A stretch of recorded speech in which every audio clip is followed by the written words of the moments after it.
এখানে ঝগড়া হচ্ছে। ঝগড়া আমরা ডিসকাস করছি যে ছেলেরা কত বড় চিঠি মানে ও মাই গড।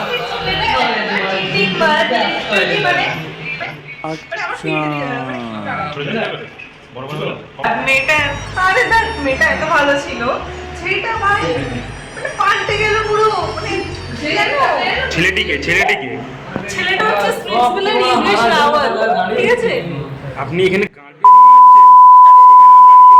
আপনি এখানে টেলিভিশনের শো দেখাচ্ছেন? না না, আমরা এসব দেখি না। উনি আমাদেরকে এইসব দেখাচ্ছে। না না, উনি দেখাচ্ছেন কি জানেন? উনি দেখাচ্ছে ওই যে কি স্পিড দিলেন নাকি ওইগুলোর ভিডিও দেখাচ্ছে। এগুলো কিন্তু ঠিক না। যা করবেন মেয়েদের কথা কোনো বিশ্বাস করবেন না। বিশ্বাস করবেন